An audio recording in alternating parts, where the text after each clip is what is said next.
வணக்கம். அடுப்படி சேனலுக்கு உங்கள் எல்லாரையும் அன்போடு வரவேற்கிறேன்.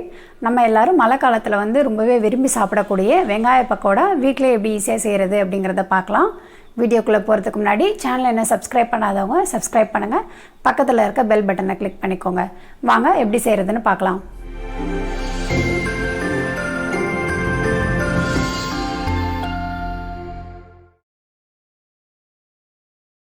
5 பெரிய சைஸ் வெங்காயத்தை நல்லா நீள நீளமாக வெட்டி ஒரு தட்டில் போட்டு வச்சுருக்கேன். அதை நம்ம நல்லா உதிரி ஆக்கிடலாம். வெங்காயம் இப்போ நல்லா உதிரியாக செஞ்சு வச்சுட்டோம். இப்போ இது கூட மற்ற இன்க்ரீடியன்ஸை ஆட் பண்ணிடலாம். 1/2 டீஸ்பூன் மஞ்சள் தூள்,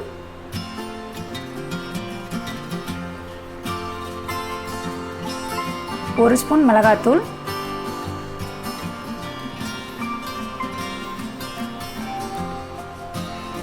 சோம்பு 1/2 டீஸ்பூன், நீளமாக நறுக்கி வச்சிருக்க பச்சை மிளகாய் 4, 10 பல் பூண்டு இடித்து வச்சுருக்கேன், அதையும் சேர்த்துப்போம். 1 கப் கடலை மாவு, 1/2 கப் அரிசி மாவு,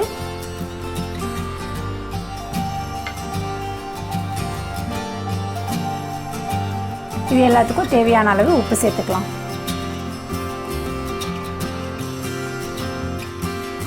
இது எல்லாத்தையும் தண்ணி ஊற்றாம நல்லா பிசைஞ்சிடலாம்.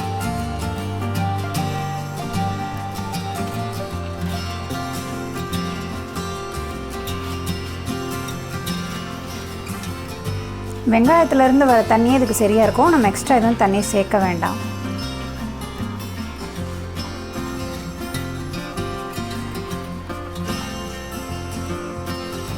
நல்லா பிசைஞ்சு வச்சாச்சு. பக்கோடா பொரிக்கிறதுக்கு நான் ஏற்கனவே எண்ணெய் சூடு பண்ணி வச்சுருக்கேன். அதுலேருந்து 1 ஸ்பூன் மட்டும் இதில் சேர்த்து நல்லா பிசைஞ்சிடலாம். கொஞ்சமாக சேர்த்தா போதும்.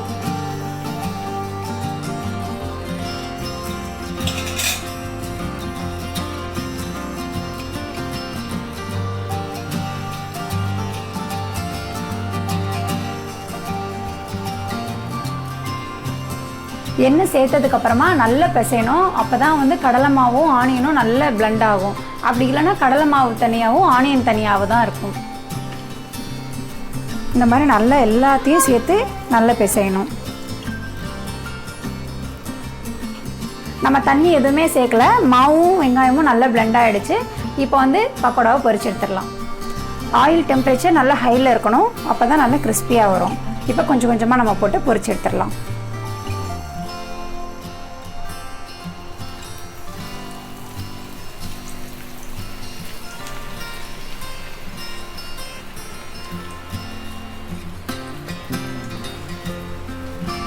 பபிள்ஸ் எல்லாம் அடங்கினதுக்கப்புறமாவே நம்ம அதை மிக்ஸ் பண்ணி விட்டால் போதும். அது வரைக்கும் நம்ம அதை டிஸ்டர்ப் பண்ண வேண்டாம்.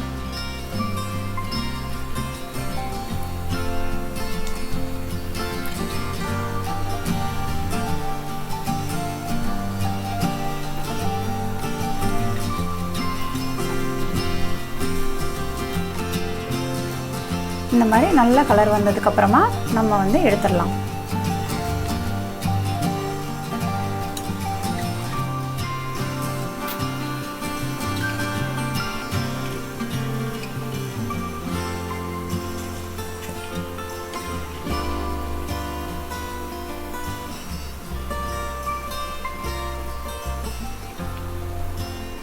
பக்கோடாலாம் பொரிச்சு எடுத்ததுக்கப்புறமா அதே எண்ணெயில் நம்ம கருவேப்பிலையை சேர்த்து பொரிச்சு எடுத்துடலாம்.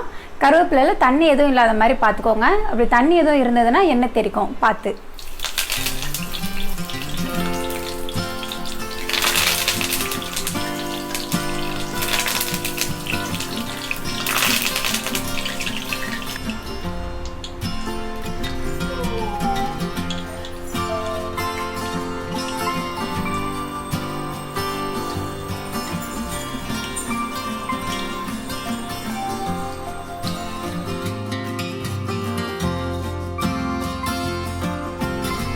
நம்மளோட கிறிஸ்பியான ஆனியன் பக்கோடாலாம் இப்போ ரெடி ஆகிடுச்சு. இது மழை நேரத்தில் சூடான டீயோடு சாப்பிட்றதுக்கு ரொம்பவே நல்லாயிருக்கும். இந்த ரெசிபி உங்களுக்கு பிடிச்சிருந்தால் லைக் பண்ணுங்கள், ஷேர் பண்ணுங்கள், கமெண்ட் பண்ணுங்கள். மறக்காமல் உங்கள் ஃப்ரெண்ட்ஸ் அண்ட் ஃபேமிலியோடு ஷேர் பண்ணுங்கள். நன்றி, வணக்கம்.